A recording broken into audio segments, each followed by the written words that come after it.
So Zelensky, is Zelensky ready to sign a deal? Let's get into it.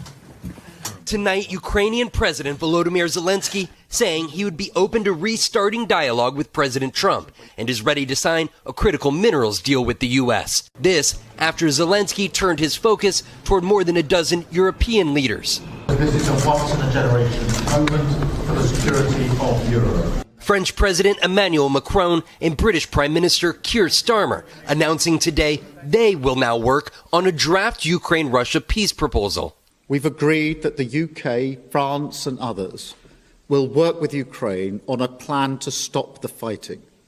So, why weren't you guys at the forefront of this in the first place? Because you the guys are the ones that are the most impacted by what happens between Russia and Ukraine. Why was America, and I know the answer to my own question, so it's a rhetorical question. Why was America so involved in the first place? Why was America so involved in the first place? The only reason that I think that Trump, it's only two reasons that I think that Trump is participating.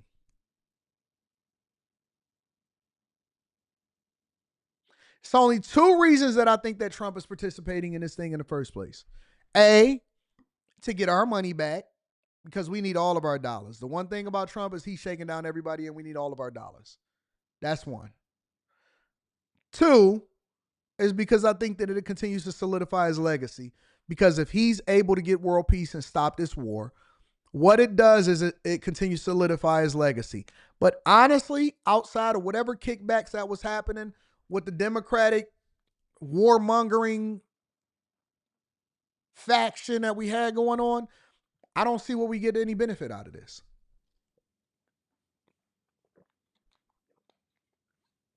After 3 years of being at war, why, oh why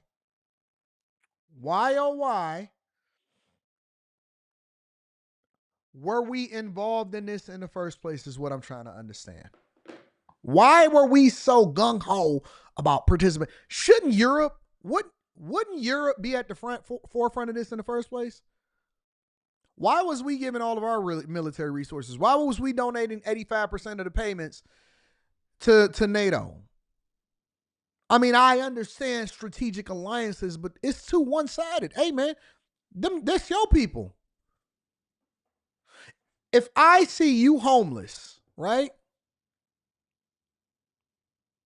And I was talking to somebody over the weekend about this. Because I was talking about the girl that got a new home in Detroit who kids died from, the cold over the winter. And they got a new home. And now all of her relatives was there to see it. I didn't even talk about it because it just disgusts me. Because where were all of these relatives when you and your mama and all of the kids and your sister and all of them was sleeping in the van? Now they all want to show up and now they all want to be on camera. And that's my thing. Listen, if I see you homeless, cool. Because I see your GoFundMe. I see you need help. Listen, I don't have any problem with helping people. But my first question is, where the rest of your family at? Where's the people that's closest to you that's going to be affected because they personally know the children that is going to suffer from your decisions or whatever it is that's going on? I don't want my brother or my sister or my aunt or my uncle going to anybody else first before they come to me. And it's if we all exhaust all of our resources first, that you then go to outsiders for help. And so the only logical reasons that I can muster up to why the United States of America was so gung-ho about sending all of these hundreds of billions of dollars in military resources over to Ukraine is that it had to be some kind of financial incentive for us to do so on the back end from somebody that was making the decisions. Gotta be. It was tying it into the migrant crisis, and if we're going to fund closing off our borders and giving our border security more resources, then we got to give some more money to. I know why we over in Taiwan. Y'all can't explain to me why we continue to support Israel, because again, I'm a C student, so I'm not the sharpest knife in the tool shed, and I definitely don't have no clue on what's going on in Ukraine. Definitely don't. Uncut says, Europe gave them more money than you. I don't want to give nothing.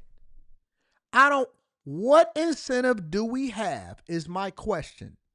What incentive do we have to protect you when you already got people on your side that can hold you down? Why they not spending their resources?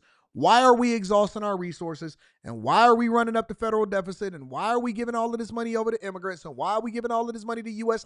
to aid to other countries? I'm trying to understand, what do we get out of it is my question. Then we'll discuss that plan with the United States. The meeting comes after Friday's contentious Oval Office exchange. You don't have the cards right now. With us, you start having cards. Right. Secretary of State Marco Rubio saying the U.S. hasn't communicated with Ukraine since Friday. And two White House officials tell NBC News Trump is considering withholding Somebody said, Anton, your geopolitics is rusty. Okay, well, then educate me. All I'm doing is asking the questions and break it down from a C student the same way that I break down finances, real estate, debt, all of that, the same way that I break down things to you from a C student's perspective. You break it down to me, and don't talk to me about what you think is happening. Give me the facts. Give me the truth.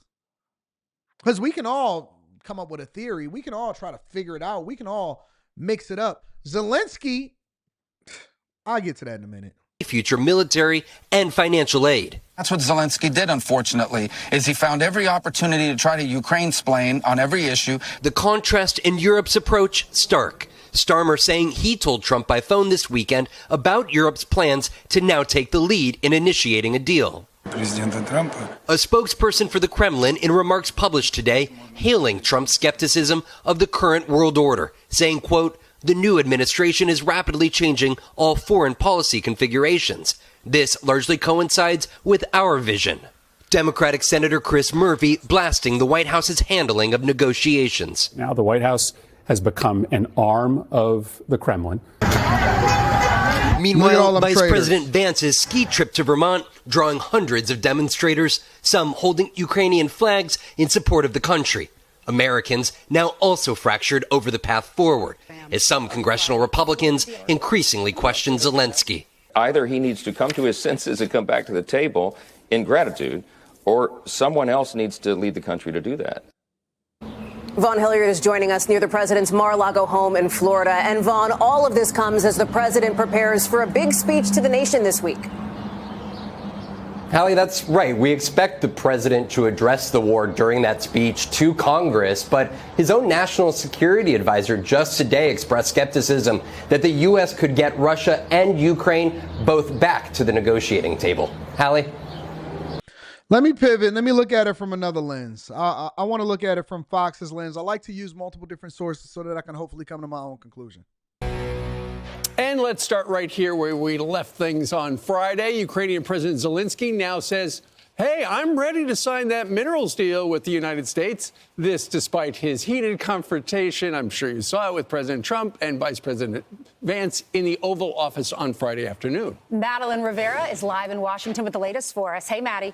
Hi, guys. Good morning. Yeah, despite that spat with President Trump in the Oval Office on Friday, Ukrainian President Volodymyr Zelenskyy says he remains confident that he thinks his relationship with the United States and with President Trump can be repaired. And like you said, Steve, he is still confident and optimistic that they can reach a minerals deal with the United States. He still wants security guarantees, though, but Trump administration officials say security guarantees are contingent on Wait. Let me back up for a minute. Y'all see that? Did y'all see that? They TV or they green screen that was in the background went out. Check this out. Guarantees, though, but Trump administration officials say security. They switched that scene immediately. States. He still wants security guarantees, though, but Trump administration. I'm not the only person that be having technical difficulties in my studio. They just don't bring visibility to it because, you know what I'm saying? They just able to switch it out really quickly. I'll be fixing my stuff on live. You seen that? Lost their green screen, lost all their visibility. Then they switched over to the next thing. See, don't hold me accountable. Don't hold me accountable. Officials say security guarantees are contingent on a peace deal, and they don't even know if peace is possible at this point. That's why they say they're trying to get Russian President Vladimir Putin to the negotiating table. President Zelensky has thrown off the sequencing. And Margaret, let me tell you the most tragic part of this. The President Trump's idea for this economic arrangement was to further intertwine the American people and the Ukrainian people and show no daylight.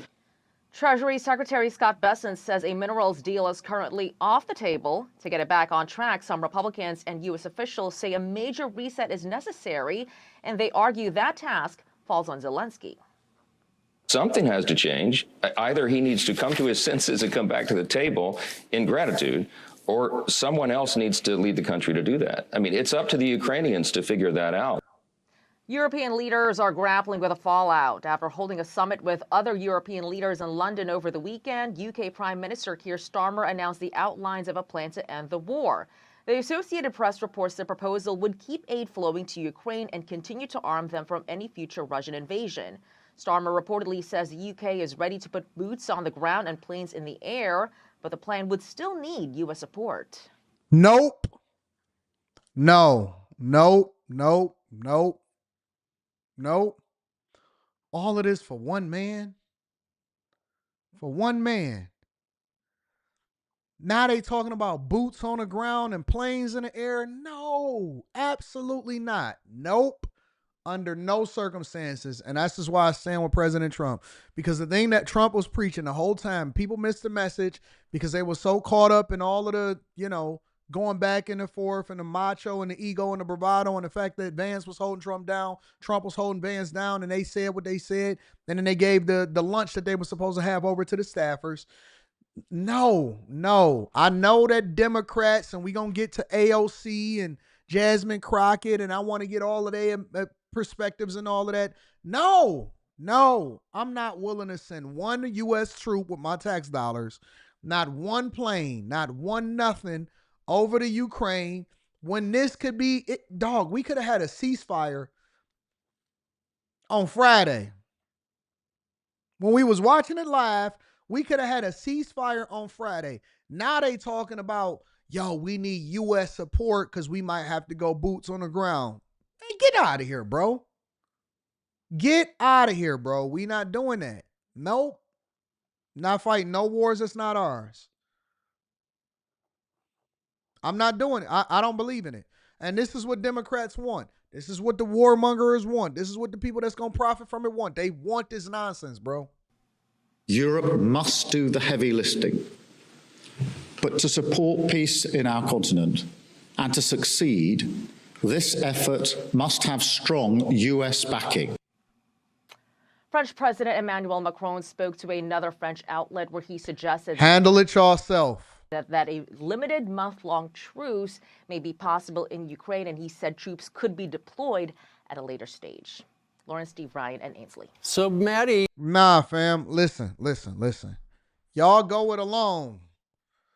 Because I heard everybody that was online, these armchair quarterbacks, and everybody was saying, yeah, see, they already got to deal with the UK. Now you're hearing it from the horse's mouth, and they're saying, listen, we back them, but with the U.S.'s agreement, we back them. Because they don't want to fund this. They don't want to turn their country into turmoil and bankrupt, and then they all get kicked out of office because the people are tired of war and they tired of this. They tired of hearing about it. And Zelensky keep being on the news every single day, and instead of us celebrating with the women in our beds, we sitting out here with war like Troy. One man's arrogance is about to plunge us into World War III, and we can fix this by him being appreciative, allowing for the United States of America to broker a deal because they have diplomatic relationships with Russia. But instead, people, right now, is somebody on the battlefield. I was looking at videos of Ukrainian soldiers that was like, man, we tired, bro. We tired. We don't want to keep doing this. Man, we want to go home, bro. Every day they had bags under their eyes. They hadn't slept in days. It was on the front lines. We got posturing in the White House. And y'all over here talking about these stupid liberals and Democrats is over here talking about, see, Zelensky is a real leader. Man, he an actor. We'll get to that in a minute. We'll get to that. Make sure y'all hit a like for the algorithm, subscribe to the channel, and turn on your notifications.